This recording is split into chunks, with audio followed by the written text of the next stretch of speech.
Despite a warning from the Director of Public Prosecutions in England and Wales yesterday stating that sharing online material of the riots could lead to your arrest, I think I should soldier on regardless, given it's the right of an Englishman, of a British person, to review things objectively and calmly in his own country, despite Keir Starmer's pseudo-reign of terror just shut everybody up. Firstly, remember how strongly they came out against misinformation on social media in all of its forms and stated they'd never do such a thing. Well, here is them predicting the riots last night before anything happened. Police are getting ready to respond to more than 100 protests and potentially 30 more counter-protests across the UK on Wednesday, August the 7th. Wow, you heard it here first, folks. 100 riots up and down the country. A major one apparently was scheduled to be in Accrington. Here's Accrington Town Centre last night. Absolutely bustling, isn't it? And here's the anti-fascists of Bristol bravely standing up to the far-right protesters like it's the Battle of Cable Street for 2024.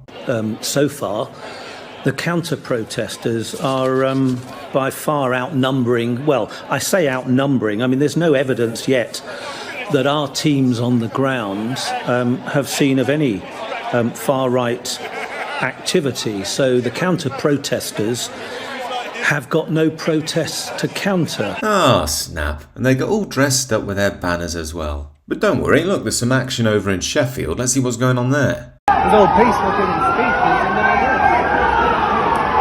Look at that, they're a big mob with weapons and everything. Well, wait. They look like they might be Muslims, so henceforth they're the wrong colour, and they're peaceful protesters. So let's scrub that one from the memory in order of our dear leader Keir, eh lads?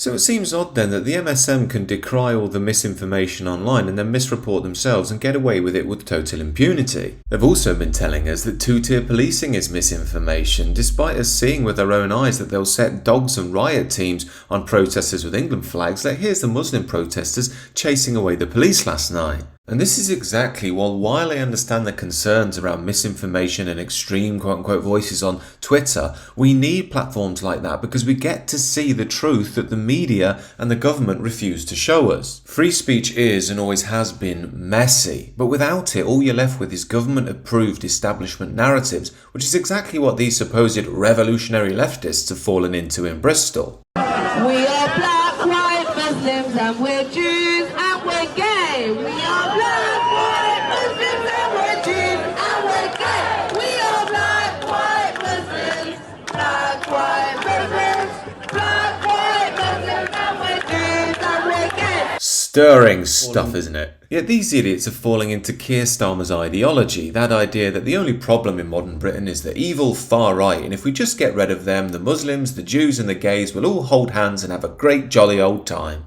Yet the real issue here is there are problems. There are problems between the Muslims and the Jews, there are problems between the Muslims and the gays, there are problems with multiculturalism, there are problems with mass immigration, and this 2002 style Blairite ideology is not going to solve those issues. After all, here are some of the far-right thugs that Keir Starmer hates so much. Have a look at these bigots. At the protest because we don't think that people should be able to enter the country illegally and then just stay and be put into apartments. It's not about normal immigration, it's about illegal immigration. I'm definitely not far-right.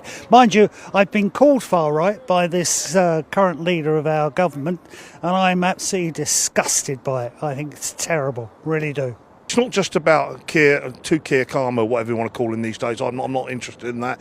I'm talking about the Tories and Labour at the moment. All of them, lock, stock and barrel, have failed to listen to the general public. Disgusting, aren't they? I think it's high time Keir Starmer took these awful people, chucked them in a gulag and forced them to watch Ash Sarkar's interview with Owen Jones for 5 years until they're cleansed of these vile, abhorrent opinions. Anyway, it hasn't stopped the mainstream media claiming a great victory last night over far-right rioters, despite none of them really being there. However, this is the modern world now. The establishment media and the government push a certain narrative. We have to try and figure out what's really going on behind the scenes.